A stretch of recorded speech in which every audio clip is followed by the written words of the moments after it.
Halo guys yang berada di rumah, apakah kalian pernah terpikir siapakah orang yang paling rugi di dunia ini? Orang yang paling rugi di dunia ini adalah orang. Assalamualaikum warahmatullahi wabarakatuh. Alhamdulillah, alhamdulillahi rabbil alamin. Wabihi nasta'in ala umurid dunya waddin. Wassalatu wassalamu ala ashrafil anbiya'i wal mursalin wa ala alihi wa sahbihi ajma'in, amma ba'du. Puja puji syukur kita atas kehadiran Allah subhanahu wa ta'ala yang maha kuasa. Salawat bertangkaikan salam kita sanjung sajikan kepada baginda Nabi alam, yaitu Nabi Muhammad sallallahu alaihi wasallam. Penghormatan saya terhadap netizen-netizen yang sedang berada di rumah. Ma'asyiral muslimin rahimakumullah. Halo guys yang berada di rumah, apakah kalian pernah terpikir siapakah orang yang paling rugi di dunia ini?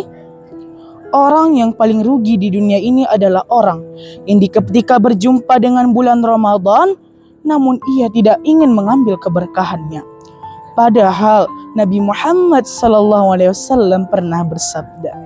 Apa sabda beliau? Lillahi, kata Nabi Muhammad, fihi lailatun khairun min alfi syahr. Di dalam bulan Ramadan terdapat satu malam yang terlebih agung, terlebih baik, terlebih mulia ketimbang 1000 bulan. Wa man hurima khairaha, dan barang siapa yang tidak ingin, yang tidak dapat mengambil keberkahan daripada malam tersebut, faqad hurima, maka sungguh dia merupakan orang-orang yang terhalang, orang-orang yang terhina, dan orang-orang yang tertegah.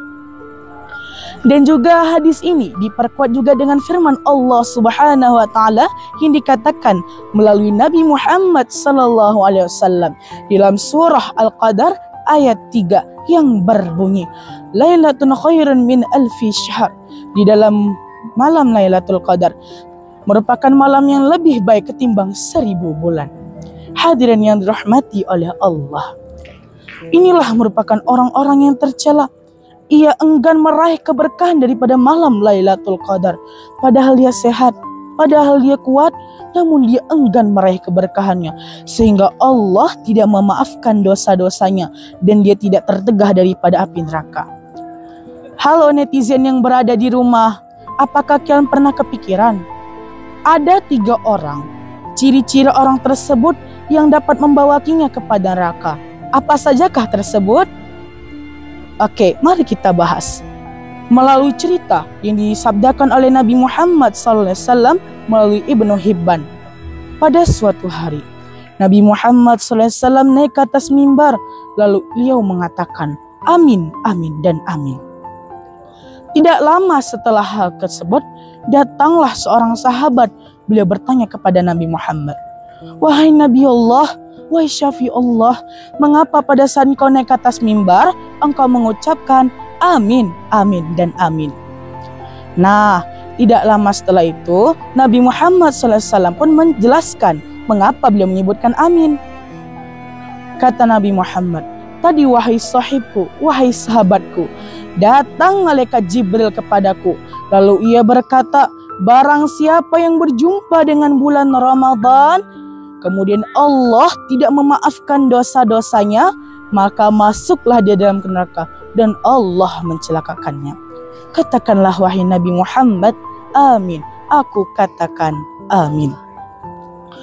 Kemudian malaikat Jibril pun berkata lagi, barang siapa yang ketika berjumpa dengan kedua orang tuanya, namun ia tidak berbuat baik kepadanya, lantas dia meninggal, maka masuklah dia dalam neraka dan Allah mencelakakannya. Katakanlah wahai Nabi Muhammad, amin. I say amin. Kemudian malaikat Jibril berkata lagi, barang siapa disebutkan namamu hai Nabi Muhammad, kemudian dia tidak bersalawat di atasmu, maka masuklah dia dalam neraka dan Allah mencelakakannya. Katakanlah wahai Nabi Muhammad, amin. Aku katakan amin. Ma'asyiral muslimin rahimakumullah. Inilah 3 ciri-ciri orang yang harus kita jauhi di dalam bulan puasa ataupun di luar bulan puasa. Karena hal ini dapat membawa kita ke dalam putusnya rantai daripada dekat diri kepada Allah Subhanahu wa Ta'ala. Hadirin, saya ingin menyampaikan beberapa kata untuk terakhir kalinya. Nah, di dalam bulan puasa ini kita juga membutuhkan yang namanya kesabaran. Hei netizen di rumah, apakah kalian tahu apa kegunaan sabar di dalam bulan puasa? Kegunaannya adalah untuk menjadi armor kita melawan hawa nafsu, baik itu berupa lapar, haus, ataupun hawa nafsu. Nah hadirin, ini merupakan zaman digital. This is digital generations. Ini merupakan era digital yang mana di dalamnya marak smartphone, marak komputer, laptop, dan alat-alat canggih lainnya. Sehingga lalailah manusia dalam mengingat Allah Subhanahu wa Ta'ala. Padahal hadirin, Nabi Muhammad SAW pernah bersabda, apa kata beliau?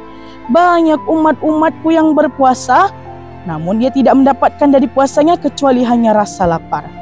Dan banyak umat-umatku yang salat malam, namun dia tidak mendapatkan dari salat malamnya kecuali hanya bergadang. Na'udzubillah, summa na'udzubillah. Hadirin, untuk mengatasi hal ini, untuk menjadi solusi untuk permasalahan ini, apakah yang harus kita lakukan? Yaitu adalah mondokkanlah anak netizen sekalian. Mengapa demikian? Jika Ananda mondok ke pondok yang indah ini, maka insya Allah pahala puasa kita dapat, pahala salat malam kita mendapatkan, pahala wirid kita mendapatkan. Mengapa? Dia merupakan Raudhatul Jannah, surga, taman surga.